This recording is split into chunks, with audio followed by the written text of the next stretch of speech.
माझे बंधू आणि पिता वर्ग बसलेले, मला खरं सांगा, घरातून बाहेर जाताना कोणत्याही कामाला तुम्ही जा, बायकोला सांगता का नाही? असंच का आहेत का? घरी आहे का? थोडी आहे का? जातच पडली तुमची काय? घरातून बाहेर पडताना सांगावं लागतं का नाही बायकोला? नाहीतर अशी उभी राहती, बोलत नाही, काय नाही, फक्त एवढंच करते. त्याला विचारायला सगळं सांगावं लागतं. पांगरीमध्ये सप्ताह चालू नाही, 9 ते 11 कीर्तन झालं की घरीच खपणार आहे, फक्त सांगावं लागतं. त्याला काय नको या अवघडे त्यावेळेस पार्वतीने अडवलं. हो सांगा, पुढे झाले. भगवान भोलेनाथ म्हणले, वारीला चालू पंढरपूरला.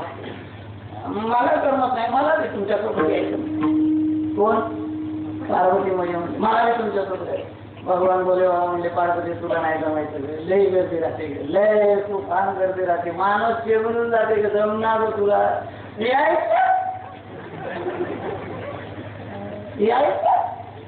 बायांना तर काय पाहिजे असेल ना, बायची युक्तीले खात्यावर का मागायचे, असंच पदर भेटत.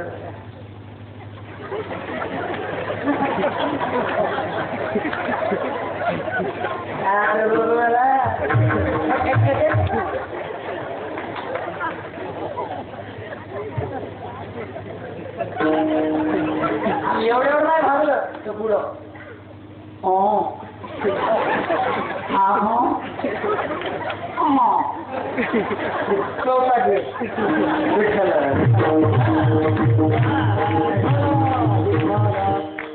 एवढं झालं की माणूस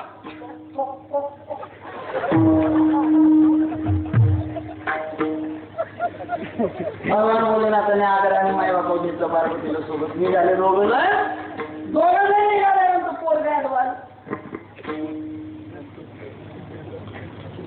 वक्रतुंड, वाकड्या तोंडाचं, महाकाय, मोठ्या डेरीचं, त्याची स्तुतीच तशी. आणि मग ते आडवं आलं, आई मला पुढे जाय, मला पण यायचं. नको बा, गर्दी असते तो निघालं. ते ठीक आहे, काय पार्वतीला माय बापा भगवान भोलेनाथाने हे पक्क करून घेतलं की हे बघ, घेणं कुठं जमलं काय झालं तर मी उचलून घ्यायला बघायला, हे साधं जड नाही. कसं उंदीर उचलते त्यालाच माहिती, मी उचलून घेणार नाही. अहो तुम्ही काय काळजी करता? 4 व्हीलर काढा म्हणजे आपली 4 व्हीलर निघाले.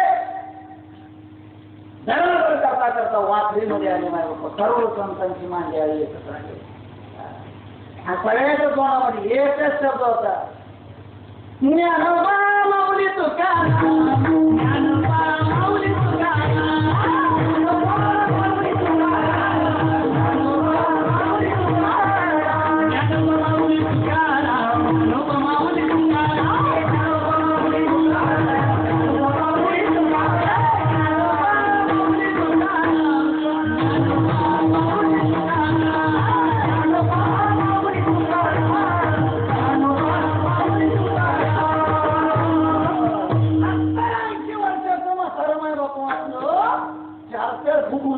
उडी मारत होते. आणि अशी संतांची मांदी आली एकत्र आलेली. ज्यावेळेस गर्दी पाहिली पार्वतीनं, पार्वती म्हणलं मला नाही जमत तर पुढं तुम्ही जा. एवढी गर्दी पाहिल्यावर कुठं पार्वती जाते? अजूनही पहा तळावरती अजून भवानीचं मंदिर आहे माय बाप्पा वाकडीला. भवानी तिथे चांगली.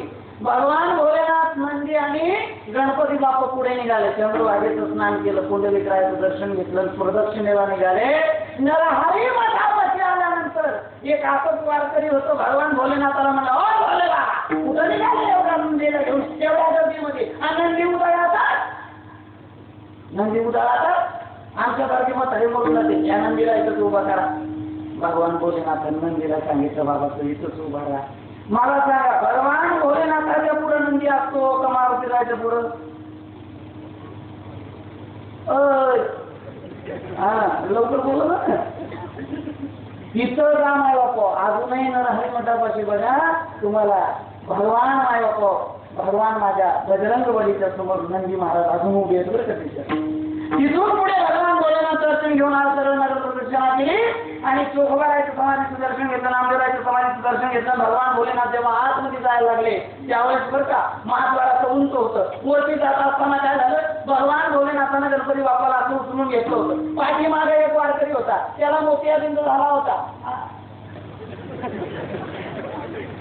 त्याला मोतियाबिंद झाला होता आणि त्याला म्हणे बाप्पा आधार सापडत नव्हता वर चढण्यासाठी. त्यानं काय करावं, गणपती बाप्पाची सोडच पकडली आणि जशी सोड पकडली गणपती बाप्पा पकडली गेलो गेलो गेलो. आणि तेवढ्यामध्ये माझ्या बाप्पा गणपती बाप्पाला महाद्वारात आत गेल्यानंतर मानल्या भगवान भोलेनाथ म्हणले इथं बसा इथंच बसा.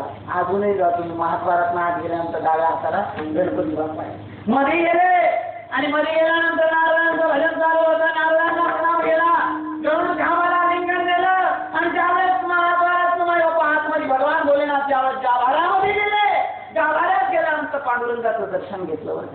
पांडुरंगाचं दर्शन घेतलं भगवान भोलेनाथाने. भगवान भोलेनाथाला पाहून पांडुरंगाचे डोळे भरून आले. माझ्या कृष्ण कन्हैयाचे बरं डोळे भरून आले आणि त्याही वेळेस माझ्या बाप्पा पोलीस होते बरं. कोणते बाबड्या बाबड्या बाबड्या भगवान भोलेनाथाचं दंड धरलं महापुढं. त्यावेळेस माझ्या बाप्पा भगवान भोलेनाथाला त्या ठिकाणी सुस्पष्ट या जगताला सांगितलं. भगवान पांडुरंगानं म्हणलंय अरे ते माझा आराध्य आहे, म्हणजे मी तुमच्या सर्वांचं आराध्य आहे. योगी 28 विटेवर योगा या पुंडलिकानं मला बांधून ठेवले रे आणि मला या भोलेनाथाच्या सेवेला जाता येत नव्हतं म्हणून मी याला बोलावून घेतलं.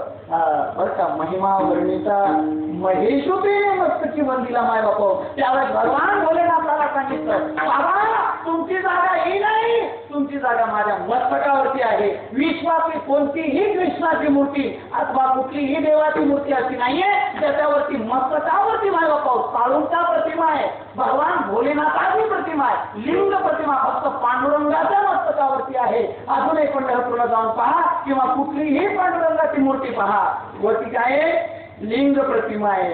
महिमा वर्णिता तेने महेशू मस्तकी वंदिला. म्हणून माय बापा परब्रह्मलिंगम पांडुरंगम विठाला.